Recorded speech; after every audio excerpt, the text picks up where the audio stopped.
Let's break an illusion. You've been told moderate drinking is harmless. You've heard that red wine protects the heart. You've probably said, "It's just one drink, I deserve it." And maybe you do. Maybe you work hard. Maybe it helps you relax. Maybe it feels normal, social, adult, controlled. But what if alcohol is not about control or lack of control? What if it's about biology? What if you stop drinking alcohol for 30 days? Not because you hit rock bottom, not because you're addicted, not because something terrible happened, just because you wanted to see what would actually change inside your body. 30 days, zero alcohol, what would happen? Hi, I'm Dr. Emily Carter, and what I'm about to explain is not moral advice. It's not a lecture. It's not fear-based messaging. It's physiology. Because alcohol doesn't just affect the liver, it interacts with almost every major regulatory system in your body, quietly, repeatedly, and most people never experience what their true baseline feels like without it. The first thing to understand is this: alcohol is ethanol, a small molecule. It moves fast. Within minutes of drinking, it enters your bloodstream. It crosses into your brain. It begins altering neurotransmitters. Your body cannot store it. It must process it immediately. And here's the part that matters. When alcohol enters your system, your liver treats it as priority number 1. Everything else becomes secondary. Fat burning, paused. Optimal glucose control, altered. Certain repair processes, delayed. Your body shifts into detox mode every single time. This is not dramatic. It's not an emergency room scenario. It's subtle. But if something subtle happens 3 or 4 times per week for years, that subtle effect compounds. Now imagine removing that interruption for 30 consecutive days. Within the first 24 hours of not drinking, your liver is no longer breaking down ethanol into acetaldehyde, a toxic byproduct that stresses liver cells. Instead, it resumes balancing triglycerides, regulating cholesterol production, stabilizing blood sugar, and mobilizing stored fat more efficiently. That shift alone changes internal chemistry. Most people don't feel this immediately, but they often notice something else within the first few days. Fluid changes. Alcohol suppresses a hormone called vasopressin. Vasopressin helps regulate water retention. When it's suppressed, you urinate more, dehydrate, then your body compensates by holding onto water later. That cycle creates puffiness, facial swelling, abdominal bloating. Remove alcohol, and fluid balance begins normalizing. Within days, some people look less inflamed. Their face appears sharper, their abdomen less distended. It's not fat loss yet. It's inflammation and fluid regulation stabilizing. Then sleep begins changing. Alcohol makes you fall asleep faster. That part is real, but sedation is not the same as restorative sleep. Alcohol suppresses REM sleep, the stage where your brain processes emotion, consolidates memory, recalibrates stress responses. It fragments the second half of the night. You might not remember waking up, but your nervous system does. Remove alcohol for a week or 2, and REM sleep rebounds. Deep sleep improves. People often say, "I didn't realize how exhausted I actually was," or "I wake up before my alarm now," or "my dreams came back." That last detail matters more than people realize. Dream recall increasing often signals REM normalization, and when REM normalizes, cortisol regulation improves. Cortisol is your stress hormone. High nighttime cortisol leads to early morning anxiety, restlessness, and unstable appetite signals. When sleep improves, hunger hormones like ghrelin and leptin stabilize. That means fewer random cravings, more predictable hunger, less late-night snacking driven by stress hormones. Now let's talk about blood sugar. Alcohol interacts with glucose regulation in complex ways. It can initially raise blood sugar. Later, it can cause it to drop. When blood sugar drops, your body releases adrenaline and cortisol to compensate. That hormonal surge creates irritability, shakiness, and often intense carbohydrate cravings. Repeat that cycle enough times, and insulin sensitivity begins to decline. Insulin is the hormone that helps move glucose from your blood into your cells. When cells become less responsive to insulin, that's called insulin resistance. Insulin resistance is strongly associated with belly fat, metabolic syndrome, and cardiovascular disease risk. Remove alcohol for 30 days, and many people notice blood sugar patterns stabilizing. Energy feels steadier, cravings decrease, afternoon crashes soften, not because they're dieting, because a destabilizing factor has been removed. Now here's something most moderate drinkers never think about: liver fat. Even moderate alcohol intake can increase fat storage inside liver cells over time. Not necessarily liver failure, not dramatic disease, but fat accumulation. And liver fat interferes with insulin signaling. It increases triglycerides. It pushes fat storage toward the abdomen. When alcohol is removed for several weeks, liver fat can begin decreasing. Insulin sensitivity improves. Triglycerides may drop, and waist circumference sometimes shrinks without dramatic calorie changes. This is where people get confused. They think alcohol only adds calories, but alcohol also redirects metabolism. It pauses fat oxidation. It changes hormone patterns. It increases inflammatory signaling. It shifts how your body partitions energy. And inflammation, this is the quiet driver most people ignore. Alcohol increases low-grade inflammation, not fever, not pain, but subtle immune activation in blood vessels, joints, and the gut lining. Chronic low-grade inflammation contributes to stiffness, skin issues, digestive discomfort, and even subtle mood instability. After several weeks alcohol-free, some people notice clearer skin, less joint stiffness, improved digestion, fewer tension headaches. The gut begins to repair. Alcohol irritates the intestinal lining. When the gut lining is irritated, small particles can cross into the bloodstream more easily. That triggers immune activation. Remove alcohol, and gut integrity improves. Less immune activation, less systemic inflammation. And here's where it becomes deeply connected to aging. Alcohol increases oxidative stress.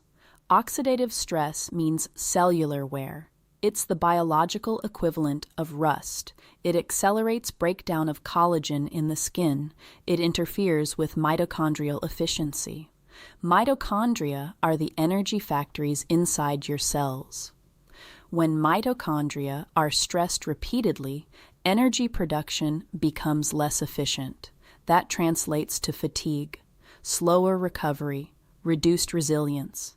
Remove alcohol for 30 days, and oxidative load decreases. Skin often appears more hydrated. Fine lines soften slightly.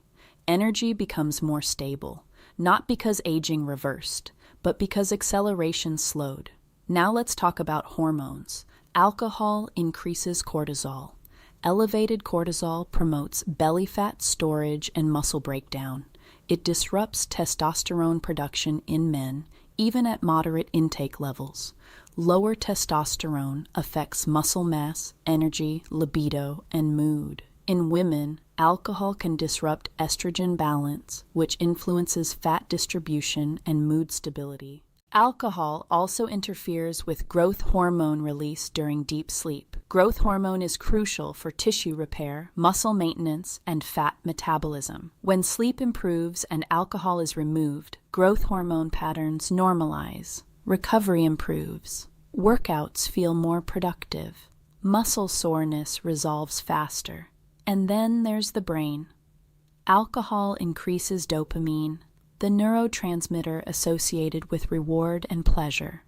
But repeated dopamine spikes reduce baseline dopamine sensitivity over time. That means normal activities feel less stimulating. Motivation drops. You may unconsciously seek more stimulation, more scrolling, more snacks, more alcohol. Remove alcohol for several weeks, and dopamine receptors begin recalibrating. Many people report clearer thinking, improved focus, reduced background anxiety, and greater emotional stability. Not because alcohol was catastrophic, because it was consistent. Subtle shifts matter when they repeat. By the end of 30 days, many people say something similar. I didn't realize how different I felt until I stopped. That statement is not about shame. It's about contrast.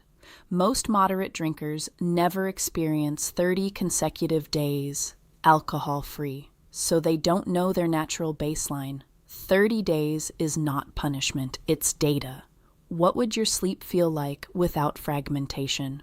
What would your energy feel like without repeated metabolic interruptions? What would your waistline do without paused fat burning multiple times per week? What would your mood feel like without dopamine spikes and crashes? You won't know unless you remove the variable. And this is where the illusion breaks. Alcohol doesn't have to destroy your life to quietly influence your biology. It just has to be frequent. Real medicine isn't about fear. It's about informed choice. It's about understanding trade-offs. If you removed alcohol for 30 days, you might discover nothing dramatic. Or you might discover that subtle drag you've been carrying for years. And that awareness changes decisions.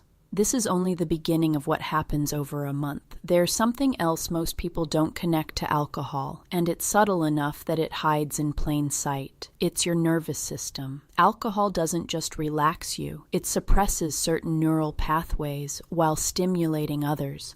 In the short term, it increases GABA activity. That's a calming neurotransmitter, and reduces glutamate, which is more stimulating. That's why you feel relaxed, looser, less anxious, more social. But your brain doesn't like being pushed off balance, so it compensates. If you drink regularly, even moderately, your brain adjusts by reducing natural GABA sensitivity and increasing glutamate activity to counteract the alcohol. Over time, baseline anxiety can actually increase. Sleep becomes lighter, irritability becomes more common.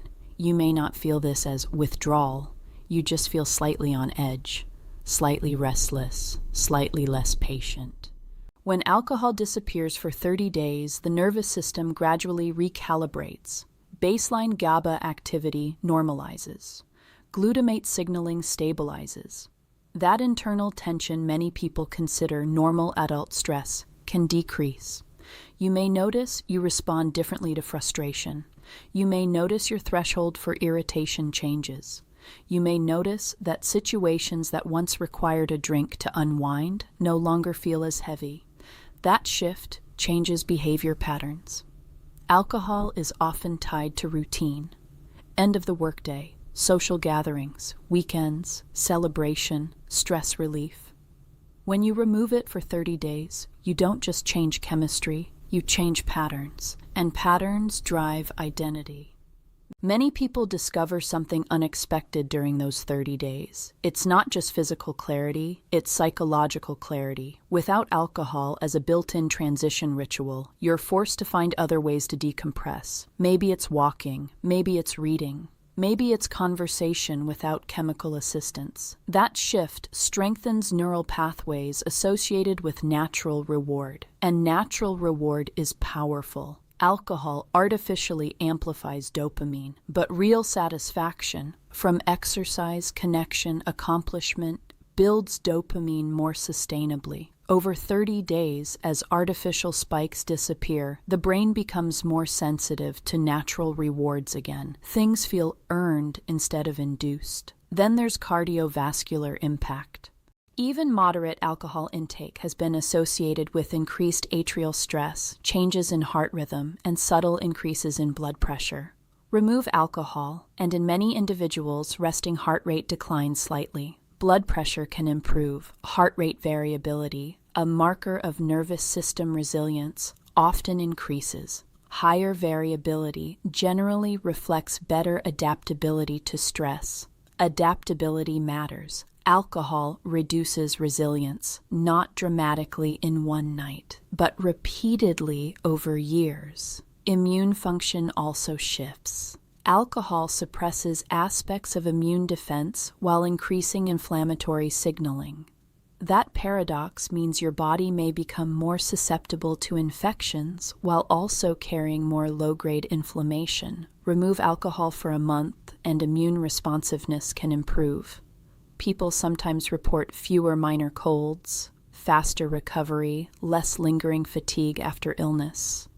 And then there's body composition beyond fat. Alcohol interferes with muscle protein synthesis. That's the process your body uses to build and repair muscle. Even if you train regularly, frequent alcohol intake can blunt muscle recovery. Over 30 alcohol-free days, muscle repair improves. Strength gains may accelerate. Endurance can improve because mitochondrial efficiency increases when oxidative stress decreases. Now consider this long-term. If alcohol slightly impairs sleep, slightly increases inflammation, slightly raises cortisol, slightly reduces testosterone, slightly disrupts insulin sensitivity, slightly pauses fat burning, slightly impairs muscle recovery, none of those effects feel catastrophic individually. But compounded over years, they shape trajectory.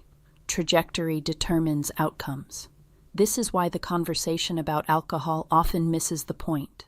It's rarely about immediate destruction in moderate drinkers. It's about accumulated interference. After 30 days without alcohol, many people describe something difficult to quantify. They say they feel clear, not euphoric, not radically transformed, clear mornings, clear thinking, clear appetite signals, clear emotional responses. Clarity is powerful because clarity exposes contrast. When you reintroduce alcohol after 30 days, if you choose to, many people notice the difference immediately. Sleep feels lighter again. Heart rate rises overnight. Morning feels slightly foggier. That contrast reveals what was previously invisible. This is not an argument for lifelong abstinence. It's an argument for awareness. If you never step away from something, you cannot measure its influence. 30 days gives you data. It tells you how your body functions without repeated detox cycles. It shows you how stable your energy can be without chemical interference. It reveals how much of your normal fatigue was biological noise. And perhaps most importantly, it shows you how much control you actually have. Because when you remove alcohol voluntarily for 30 days, you prove something to yourself. You prove that habit is not identity. That routine is not requirement, that social norms do not dictate biology. That realization changes decisions. You may choose to drink again, you may choose to drink less, you may choose to reserve it for rare occasions, but you will no longer be guessing. You will be choosing from experience. And that is the core of real medicine. Not prohibition, not fear, not marketing myths about red wine miracles, not blind acceptance of cultural habits. Real medicine asks one question: what does this do to the human body? Alcohol touches almost every system: sleep, hormones, metabolism, brain chemistry, inflammation, recovery, aging, cardiovascular function, immune resilience. 30 days without, it doesn't make you superhuman, but it removes interference. And when interference is removed, systems recalibrate, sometimes subtly, sometimes profoundly. If you stop drinking alcohol for 30 days, the most important change might not be your waistline or your skin or your sleep. It might be awareness. Awareness of how responsive your body is when given consistency. Awareness of how quickly biology adapts. Awareness that small habits carry long shadows. You don't need to quit forever to learn something valuable, but you do need contrast. 30 days creates contrast, and contrast reveals truth. Let's break illusions. This is real medicine.